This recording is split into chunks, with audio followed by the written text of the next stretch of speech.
football, and today we're going to talk about one of the biggest matchups of the weekend coming up, USC taking on UCLA, a huge matchup in the Pac-12. It lost a little bit of its shine because UCLA lost last weekend to Arizona, 34-28, but USC held up their end of the bargain with a 55-17 win over Colorado, and now we're here, right? UCLA 8-2, 5-2 in conference play, USC 9-1, 7-1, currently in conference play, a conference that is just completely up in the air and upside down now. There were two massive upsets last week with UCLA losing and, of course, with Oregon losing as well. I'll get into that at the end of this episode, but let's start with just previewing these two teams. Offensively, both teams great, right? USC, 42.4 points per game. That's third in the nation.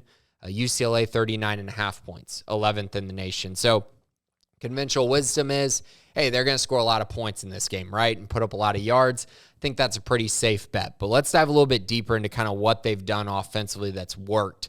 USC's gained less than 400 yards just twice this entire year. They've gone over 500 yards 7 times and have scored 41 or more points 8 times.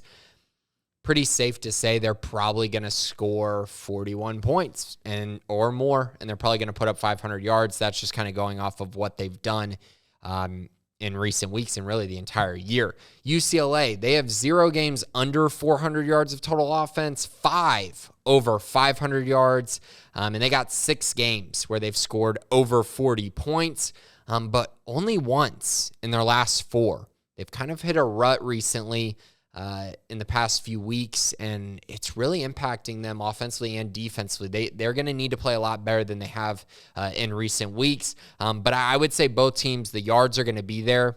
I think it's the scoring that we're going to find out kind of who can score in the red zone, who can actually finish drives, and which superstars lead their team to massive plays, especially when you get in the red zone. That's been key. UCLA's really struggled in the red zone, and they're going to have to fix that. Because their opportunities are going to be there. But if you don't score touchdowns, if you're kicking field goals like they did against Oregon, they're going to have a lot of problems with this USC team. Defensively, USC's given up 24.5 points per game, 51st in the nation. UCLA's given up 26.4, 71st in the nation. So both these teams outside the top 50 defensively, they're going to give up points. They're going to give up yards. USC's allowed over 420 yards of offense 5 times. They've given up 35 points 3 times this year. UCLA, on the flip side, they've allowed 410 yards 5 times. They've given up at least 32 points 5 times, including at least 32 points in 5 of their last 6 games. So they've really, like I said, the recent struggles of UCLA are really, they're starting to pop up.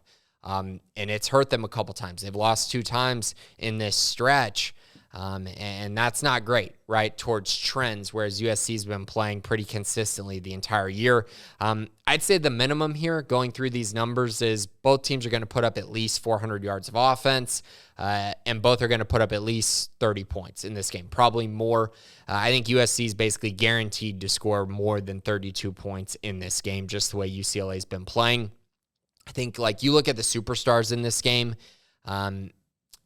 Caleb Williams, great quarterback. He's had an awesome year. He continues to play some really good football. On the flip side, Dorian Thompson-Robinson, he's been a true leader for them. He's been great as well. And so now these two are going to play each other in this game, and you're going to see, I think, 2 offenses that are peaking in this game because both need this win to kind of stay in the Pac-12 title race.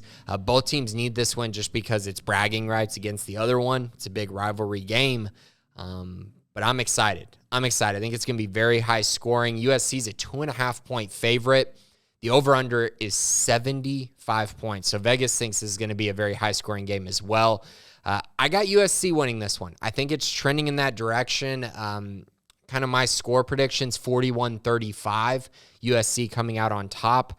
I do think you're going to see a more consistent game from UCLA offensively. You'll see more touchdowns from them, but I just don't think they have enough firepower to get over the hump in this one. So obviously I have a slide over of 76 points, but I'm more so on USC to cover that 2.5-point spread here. So let's talk about the division or the conference race in general really quick. So USC 7-1. Their games left are at UCLA and Notre Dame. Obviously, the Notre Dame game does not matter in the Pac-12 standings, but they have that game against UCLA. They're sitting at 7-1. Oregon 6-1. They have Utah this week at Oregon State the next week. So a tough slate for the Ducks. That was just a really difficult loss for them to take last week to Washington. Now they're really going to have to make up some ground against two really good teams. Utah at 6-1. They go to Oregon, and then they have Colorado. For me, I think it comes down to this. For Utah, you beat Oregon, you're going to be in the Pac-12 championship, pretty much guaranteed. They're not losing Colorado. So that makes that game extremely important for the Utes to try to get back into the Pac-12 title picture and have a rematch with USC potentially in the Pac-12 championship. UCLA has USC and Cal. Again, you beat USC, you're looking pretty good to make it to the Pac-12 championship. You've definitely given yourself a great opportunity there. Washington is back in the race. They have Colorado and Washington State left on the schedule. They're 5-2. They need some help. But they have a pretty easy schedule. They have the easiest schedule of everyone. They're not playing any contenders. So if they went out, they're just going to be sitting there, right? And they're going to make other teams make mistakes and just kind of be there at the end to try to sneak their way into a Pac-12 championship, which honestly would be remarkable. After I watched them play against UCLA, I thought they were just kind of dead in the water. But to go on the road and win that game against Oregon was absolutely fantastic. So kudos to them. They had a huge week with that win over the Ducks. So a lot of fun. I think these games are going to be really exciting. This USC-UCLA game is one that I think everyone has circled on their calendar for a long time. And now the Pac-12 race is just kind of, you're just sitting there and going, okay, there's 5 teams in this. Are we going to start to weed some teams out? I think this is finally the week where you get to see more of that. And by this time next week, there really should only be 3 contenders left in the Pac-12, maybe even 2 if things break the right way. So thanks for listening this week. I'm going to talk about my best bets at the end of the week, but exciting times here in college football, so enjoy your week of college football, and thanks for listening to Crystal Ball College Football.